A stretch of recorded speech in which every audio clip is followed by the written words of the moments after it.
Ողջույն, որքան մոտենում են ընտրությունները, մասնակից ուժերը նշմարվում, բոլորը լարվում են, իսկ ՔՊ-ում տվայտվում են։ Ամիսներ առաջ երկրորդ նախագահն ասում էր, որ այս պահին կա երկու խոշոր միավորում՝ Հայաստան դաշինքը և Սամվել Կարապետյանի թիմը, և վերլուծում էր, որ կարող է ձևավորվեն ևս մի քանի խոշոր բլոկներ։ Միտքը այն էր, որ ընտրությունների արդյունքներով միավորվեն խորհրդարանում և ՔՊ-ի իշխանությունը ավարտվի։ Այսօր տեսնում ենք, որ ընդդիմադիր դաշտում տեղի է ունենում խոշորացում, բևեռներ են ձևավորվում։ Ամիսներ առաջ իշխանությունը հանգիստ, սովորական, անգամ արտաքուստ, անտարբեր էր ձևանում, իսկ հիմա խիստ նյարդային են։ Ինչու՞։ Երևի մտածում էին, որ էլի ընդդիմությունը հազար թևով կմասնակցի ընտրություններին, կփոշիացնի ձայները, բայց տեսնում է, որ հակառակ գործընթաց է գնում։ Երևի իրենք էլ իրենց հարցումներն ունեն ու տեսնում են, որ իշխանության վարկանիշը մաշել է ու բնականաբար իրարով են անցել։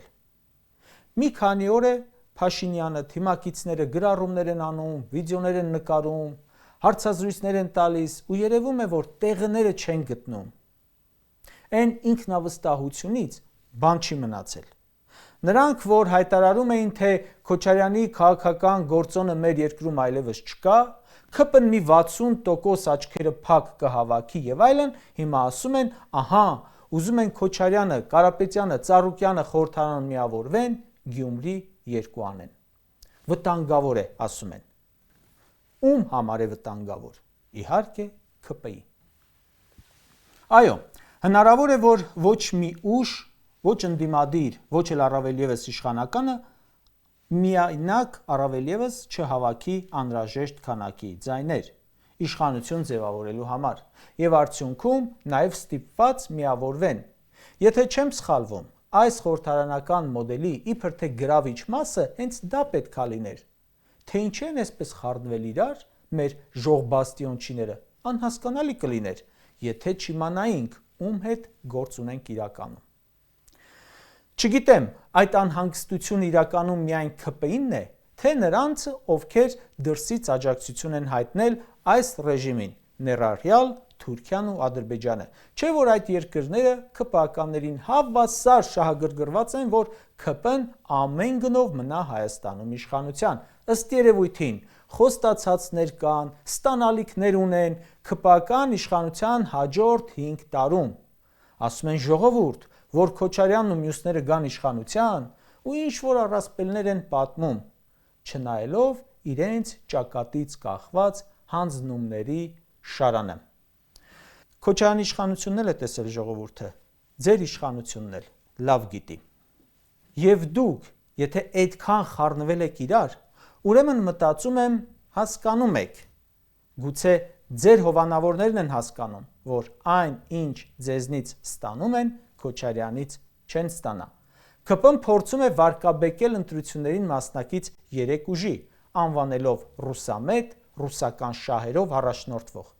Նախ դժվար թե ՔՊ-ն ինչ-որ մեկին ուզենա վարկաբեկել ու դա ստացվի։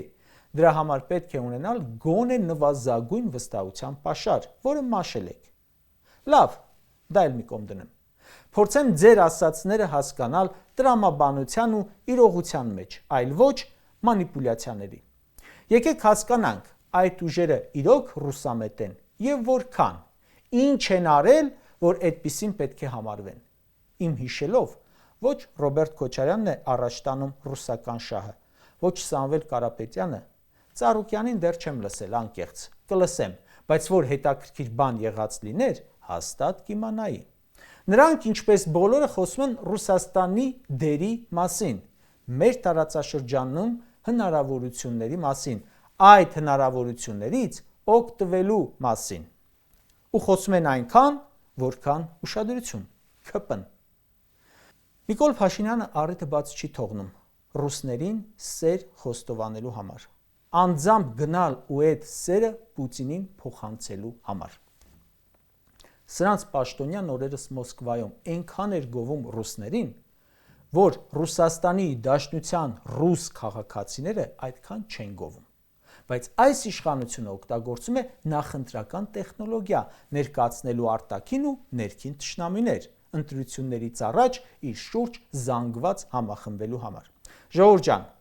ովքեր են մեր դարավոր արտաքին թշնամիները։ Թուրքերը եւ ստեղծումից ի վեր նաեւ ադրբեջանցիները։ Տեսեք հիմա սրանք ինչ են ասում։ Այդ դարավոր թշնամությունը սուտ է ասում են։ Երրորդ երկրների սարքածն է։ Թուրքերը մեր բարեկամն են։ Ցեղասպանություն դեռ պետք է պարզենք ինչ է եղել, ով է մեղավոր։ Ադրբեջանցիները վատը չեն, կողք կողքի ապրել ենք, էլի կապրենք։ Էլի ապրենք, բայց սա ուրիշ բան է։ Նրանք որքան ուժ ունեն, լծվել են ադրբեջանահու թրքասիրության գործին, առանց տեսանելի առիթի։ Լավ, անցնեմ առաջ։ Քանի որ էլ թշնամի չեն ըստ իրենց, բարեկամ են, ուրեմն պետք է հորինեն նաև արտաքին թշնամի, ում դեմ որ պայքարեն։ Երևի մտածել են ու ոչ ավել, ոչ պակաս Ռուսաստանին են որոշել սարքել մեծ թշնամի։ Այս իշխանությունը մի կողմից պատերազմով վախեցնում է մեզ, մյուս կողմից ցամաքի 1/6 մասը զբաղեցնող Ռուսաստանի ներկայացնում է որպես Հայաստանի ժողովրդի արտաքին թշնամի։ Ու դրանով է փորձում քվետանել։ Այն որ ասում են էլի փորձանք չկար, բերեի գլխներից։ Եվ ուրեմն, քանի որ արտաքին թշնամի հռչակվել է Ռուսաստանը, իրենց քաղաքական հակառակորդներն էլ կապում են Ռուսաստանի հետ ըստ երևույթին ներքին թշնամի ներկայացնելու համար։ Այսինքն ստացվում է Թուրքիան, նախկինում Օսմանյան կայսրությունը, որը ցեղասպանություն է արել, մինչ հիմա չի ընդունել, չի զղջացել, պետականորեն պայքարում է ցեղասպանության զոհերի, մազապուրծ եղածների ժառանգների դեմ, նույն Թուրքիան ընդամենը 5 տարի առաջ, որ Ադրբեջանի կողքին կոտորում էր հայ ժողովրդին, մեր դեմ հավասար պատերազմում էր, Ադրբեջանի հետ միասին օկուպացրել է 12000 քառակուսի կիլոմետր տարածք, պատճառել է մեզ 5000 զոհ, 12000-ից ավելի վիրավոր, 150,000 փախստական։ Բայրակթարերը եւ այլ զինատեսակներ Թուրքիան չէ ուղարկել։ Ադրբեջանի հետ նույն հավասար թշնամության մակարդակում են ու իրենք մեկ էլ ԿՓ որոշմամբ դառնում են մեզ բարեկամ։ Նրանց թթու խոսք ասել չի կարելի, անգամ Արցախ բառն են խուսափում ասել, որ հանկարծ չնեղանան։ Իրոք դուք կարծում եք, որ տենց ձեր ասածով նրանք էլ թշնամի չեն։ Իսկ այլ ինչ ենք տեսել, որ այդպիսին նրանց չհամարենք։ Ես որ հողի վրա գրեթե ոչինչ չեմ տեսել, բացի ԿՊ-ականների խոսքերից։ Հիմա Ռուսաստանը մեզ թշնամի է եղել։ Կարծես չէ։ Մեզ վրա բայրակթարներ է ուղարկել։ Մեր հողերն է խլել, կացնով գլխատեփ, դե չէ էլի։ Գուցե բավարար չի օգնել, ավելիին էինք սպասում։ Այո։ Ասում են խաղաղապահները Արցախը չպաշտպանեցին։ Ռուսաստանն էլ հակադարձում է, որ Պրահայի պայմանավորվածությամբ, որտեղ հանձնվեց Արցախը, խաղաղապահների աշխատանքին մեծ վնաս հասցրեց ու եղավ շրջափակում։ Միևնույն է, ցավը այնքան մեծ է, որ բոլորին մեղադրում ենք։ Երևի դա էլ տրամաբանական է, բայց մի հարց տամ։ Արցախի անվտանգության երաշխավորը փաստաթղթով, այդ թվում Հայաստանի Հանրապետության կառավարության ծրագրով, ԿՓ ծրագրով, Ռուսաստանն էր թե Հայաստանը։ Իսկ Հայաստանը օգնեց, ու այս իշխանությունը մեզ ասում է, մեզ կոտորող Թուրքիային ու Ադրբեջանին նայեք բարեկամի աչքերով, Ռուսաստանին թշնամի։ Այն երկրները, որոնց հետ պատերազմի մեջ ենք եղել, օկուպացրել են Արցախը, Հայաստանից տարածքներ, ասում է, նրանց հետ այլևս եղբայրներ ենք, որ պատերազմ չլինի։ Okay, իսկ Ռուսաստանի հետ, որտեղ այս պահին ավելի շատ հայ ապրում, քան Հայաստանում, որոնք աշխատում ու ընտանիքն են պահում այստեղ, նրանց հետ թշնամի լինենք ըստ ԿՊ-ի։ Ես շարքային քաղաքացիս չեմ հասկանում դա։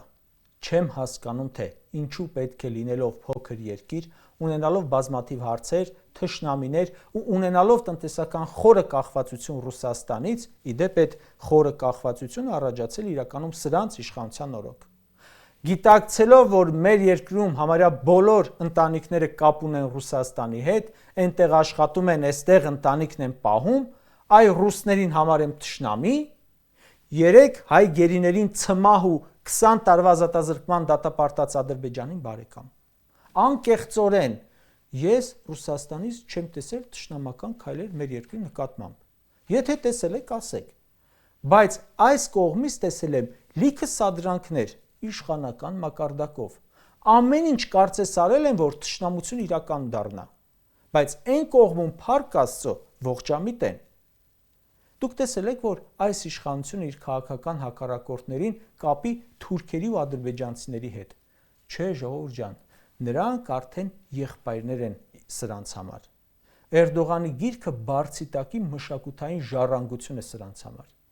Դե եկեք ու այսքանից հետո մի ասեք, որ թուրքական, ադրբեջանական ազդեցության տակ գործող կառավարություն է։ Կարճ ասած, այս ինչը որ ասացի, հանրությունը պետք է որ լավ պատկերացնի։ Որևէ մեկը չի ուզել ունենալ թշնամի սրան, թե նրան։ Իրենք են մեզ ցանկացել բնաջնջել, մեր հայրենիքին տիրանալ։ Հիմա էլ են ուզում։ Բայց եթե տարբերակ ունենք արևանություն անելու, իհարկե թող չուզողնել մենք լինենք։ Բայց թող սկզբից մեր տարածքից դուրս գան, մեր հայրենակիցներին բաց թողնեն, դադարեն մեզանից պահանջել սահմանադրություն փոխել, իրենց սրտով եւ այլն։ Նստենք խոսենք։ Իսկ մինչ այդ, որ բոլոր հարցումները Ադրբեջանի Թուրքիայի հետ բարեկամության հարաբերությունների վերաբերյալ ի վնաս ՔՊԻ են, ժողովուրդը այդ նույն հարցերս տալիս է։ Հետևաբար, եղած թշնամուն դեռ մեզ ընկեր չսարքած, եկեք նոր թշնամիներ մեզ համար չստեղծենք ու առնվազն քպականների խելքերին չընկնենք։ Նրանցից դեռ լավ բանի չենք եկել ազգովի։